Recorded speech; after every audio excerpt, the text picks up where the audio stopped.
झरिया भागा के टायर व्यवसायी रंजीत साहू की हत्याकांड मामले में नए खुलासे के साथ दिलचस्प मोड़ आ गया है। इस हत्याकांड में धनबाद पुलिस ने पहले जहां 15 मई 2022 को विजय गर्ग और हुमायूं खान को हथियार के साथ गिरफ्तार कर जेल भेजा था, वहीं इस कांड में धनबाद एसएसपी ने प्रेस वार्ता कर धनबाद जेल में बंद शूटर अमन सिंह के खास सदम और गोलू यादव का नाम भी बताया था। तब धनबाद एसएसपी ने खुलासा करते हुए यह भी बताया कि पीडीएस की कालाबाजारी का विरोध और अड़ंगा डालने के कारण रंजीत साहू की हत्या चावल तस्कर विजय गर्ग ने कार्रवाई की थी और इस हत्या के लिए उसने कुछ अन्य लोगों का सहयोग लिया था।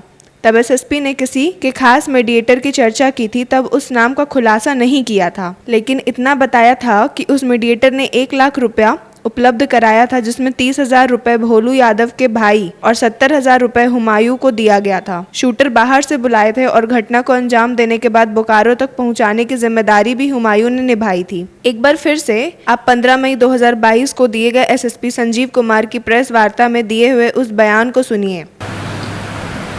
प्लानिंग उसी वक्त इन लोगों के द्वारा जो अब तक बात आई, उसी वक्त इन लोगों की प्लानिंग हुई।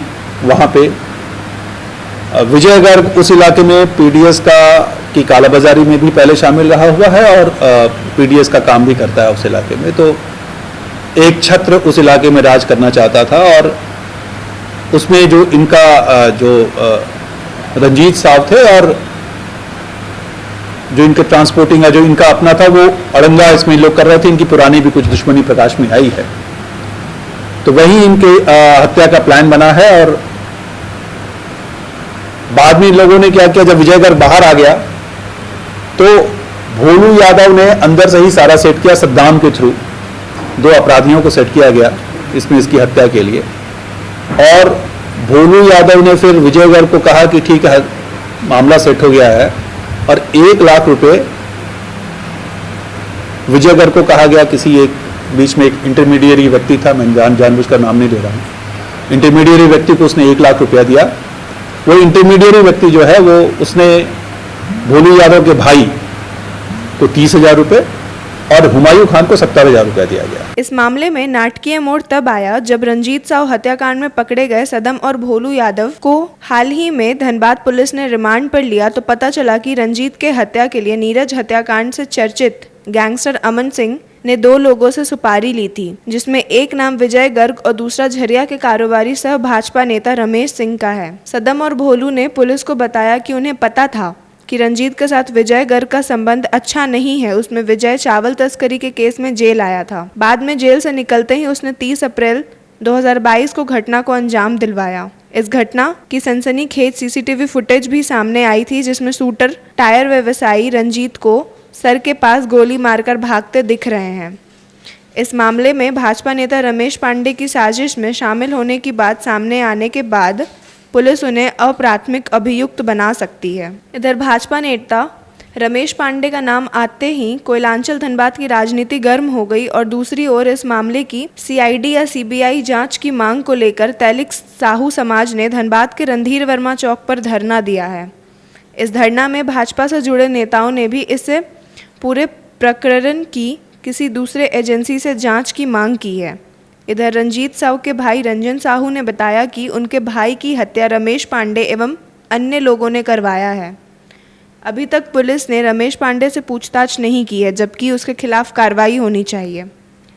रंजीत के भाई ने खुद और परिजनों को रमेश पांडे से जान का खतरा बताते हुए पुलिस से सुरक्षा की मांग भी की है। रंजीत के भाई रंजन ने यह भी खुलासा किया कि रमेश पांडे के पास रंजीत का रुपया बकाया था। जब पैसा मांगा जाता था तो उसके साथ मारपीट की गई और उसके खिलाफ प्राथमिकी दर्ज करा दी गई थी। होली में रमेश पांडे के भाई के साथ उसकी मारपीट हुई थी, यही विवाद उसके हत्या की वजह बनी। हाँ, झगड़ा चल रही थी रमेश पांडे से। किस बात को लेकर? वो हमारे पैसा रख लिए थे, उस पर केस भी दर्ज है, दोनों तरफ से केस हुआ है। तो कितने का बकाया था? हमारे 6.5 लाख रुपया निकलता था। हम लोग जब उनके पास गए तो मारपीट करके हम लोग को वहाँ से हटा दिए। उसमें मेरा बेटा और मेरा रंजीत भी था, मेरा भाई जो मृतक भाई रंजीत कुमार साहू भी था, मेरा लड़का भी था और हम भी थे। तो मेरा भाई को और मेरा लड़का को मारा। उस पर झरिया थाना में केस भी अंकित है। हाँ, षड्यंत्र तो है, अब क्या उसका मन में चल रहा है, लेकिन मेरा भाई का हत्यारा रमेश पांडे ही है। रमेश पांडे और सह उसके 3 भाई, गणेश पांडे है, रमेश पांडे सब मिलकर, चारों भाई मिल करके साजिश करके मेरा भाई का निश्चित हत्या शूटरों के द्वारा कराया गया। इस मामले की उच्च स्तरीय जांच की भी मांग कर रहे हैं। हाँ, मांग करेंगे। अगर हम लोग को न्याय नहीं मिलेगा तो आगे जाएंगे, जहाँ तक जाना होगा वहाँ तक जाएंगे। आपको भी डर भय लग रहा है? जी, डर भय लगा हुआ है और हम जिला प्रशासन से मांग करते हैं और एसएसपी साहब से मांग करते हैं कि हमको जल्द से जल्द पुलिस बॉडीगार्ड हमको दिया जाए। नहीं, अगर ऐसी जिला प्रशासन किया तो पूरे, अगर हमारा हत्या हो जाता है, पूरा जिम्मेवारी जिला प्रशासन की होगी। हम लोग को तो जैसा अनुभव होता है, जिनका जो साजिश करता है वो एक दबंग भी है और पैसा वाला भी है। इसलिए आज तक 2 महीना बीत जाने के बाद भी पुलिस उद्भेदन अभी तक नहीं किया है। 2 महीना पहले चालान कर चुका है 2 हत्यारे को। बहुत करीब से देखा है, बीपी सिन्हा से लेकर रंजीत साहब तक हम बहुत करीबी से देखा है। क्या हो रहा है झरिया में का राजनीति? आज चोर चिल्ला रहा है, चोर चोर पकड़ो। कहाँ से पकड़ाएगा? चोरे चिल्ला रहा है, मारने वाला वही लोग, हल्ला करने वाला वही लोग, कहाँ से पकड़ाएगा? हम लोग गांव में एक कहावत है, किसी का डायन और भूत लग जाता ना, सरसों से हम लोग उसको झाड़ते हैं, तो सरसों का अंदर भूत घुस गया, कहाँ से हत्यारा पकड़ाएगा? और ऐसा आदमी जरूर है, कोई न कोई बड़े आदमी दबंग जो पैसे वाले भी है, पहुंच वाले, जिसके वजह से जो है कार्रवाई होने पर पुलिस करने से जो है कतरा रही है। ऊपर से कहीं न कहीं दबाव है, तो इस दबाव को कम करने के लिए अगर नहीं किया जाएगा तो हम लोग सड़क से लेकर के सदन तक आंदोलन करेंगे और जो है हम लोग सीबीआई जांच की भी मांग करेंगे। इधर झरिया के टायर व्यवसायी रंजीत साव हत्याकांड में भाजपा नेता रमेश पांडे पर लगे आरोपों पर सफाई देते हुए रमेश पांडे के छोटे भाई गणेश पांडे ने अपने आवास में प्रेस वार्ता कर बताया कि धनबाद पुलिस और भाजपा के कुछ बड़े नेता जो उनके पार्टी में शामिल होने के बाद पचा नहीं पा रहे हैं, उन लोगों ने एक साजिश के तहत इस हत्याकांड में उसके भाई को फंसा रहा है।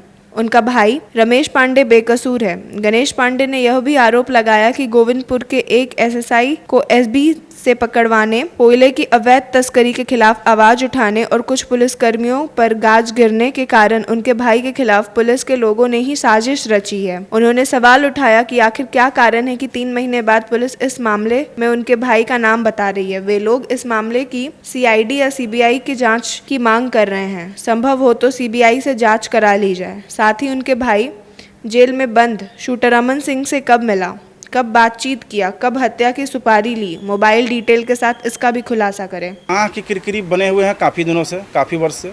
आप लोग कई बार पीसी उनका देखे भी होंगे, किए भी होंगे। पुलिस के खिलाफ वो मोर्चा खोले थे, ठीक है। जहाँ भी अवैध कारोबार चल रहा था वहाँ उजागर कर रहे थे। कई प्रभारी को उनके खिलाफ निलंबित भी करना पड़ा था, उनके पीसी को लेकर निलंबित भी करना पड़ा था। मुनीष तिवारी को एसीबी को खुद वो अपने हाथ रिश्वत देते हुए पकड़वाए थे, कुछ वर्ष, 1-2 वर्ष का ही बात है। तो बहुत सारे अधिकारी पुलिस के जो थे इनसे नाराज थे, वो टारगेटेड करने के लिए खोज रहे थे। रमेश पांडे का बीजेपी ज्वाइन करना भी कारण है। बीजेपी के बहुत अच्छे बड़े बड़े नेता को ये हदस घुस गया था कि इनके आने से हमारी राजनीति बहुत जल्दी खत्म हो जाएगी, तो इनको पहले ही निपटा दिया जाए। तो सारा कारण किस चीज़ से?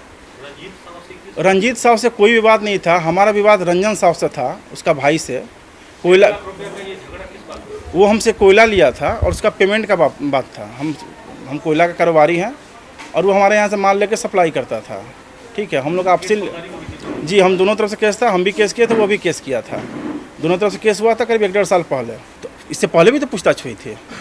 एक ही आदमी से 2-2 बार कन्फेशन, कभी कुछ कन्फेशन में कहता है, कभी कुछ कहता है, कभी कन्फेशन में कुछ। कौन सच है, पहले वाला कि अभी वाला? पुलिस और मेरे विरोधियों की मिली भगत का नतीजा है रमेश पांडे का नाम आना। पुलिस और मेरे विरोधियों का नतीजा रमेश, 3 महीने से अनुसंधान चल रहा है। 3 महीने से रमेश पांडे का नाम क्यों नहीं आया? 50 पेज का डायरी सबमिट हो चुका है, उसमें नाम नहीं आया। 3 महीना बाद अचानक नींद खुलता है। एक्यूज्ड जो है, शूटर है, मैंने उसका कोई सपना आता है, वो तो पहले भी नाम बता सकता था ना। आखिर 3 महीना बाद क्यों? जैसे और भी आरोपी जेल के अंदर है, रमेश पांडे भी जेल के अंदर होना चाहिए था अगर दोषी था। तो 3 महीने बाद पुलिस को कैसे याद आता है कि पूरी गलत है। बताया गया पेपर के माध्यम से कि अमन सिंह से संपर्क किया था हमारा भाई हत्या कराने के लिए।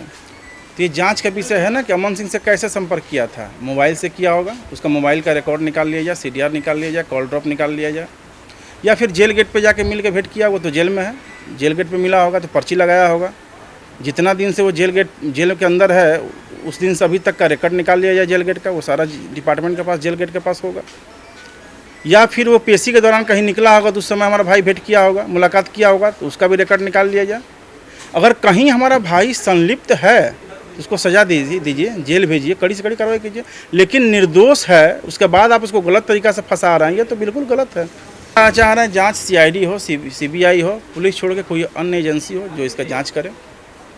इधर इस मामले में धनबाद पुलिस की ओर से न्यूज़ ANP को बताया गया है कि अनुसंधान में जो भी नाम आएंगे उसमें उसकी जांच होगी और साक्ष्य के आधार पर आगे की कार्रवाई भी होगी। धनबाद SSP ने यह भी बताया कि जो भी तथ्य सामने आ रहे हैं उसके आधार पर पुलिस अपनी अनुसंधान जारी रखेगी। भाजपा नेता रमेश पांडे प्रकरण से जुड़े सवाल पर पुलिस ने बताया कि सिर्फ रंजीत हत्याकांड से ही जुड़ा मामला नहीं बल्कि फर्जी डिस्को पेपर मामले में भी पुलिस जाँच कर रही है। SSP ने यह भी कहा कि धनबाद पुलिस किसी बेकसूर को फंसाती नहीं है बल्कि जो साक्ष्य मिलेंगे उसी के आधार पर कार्रवाई होगी। न्यूज़ ANP के लिए निकुंज कुमार के साथ कुंवर अभिषेक सिंह की रिपोर्ट।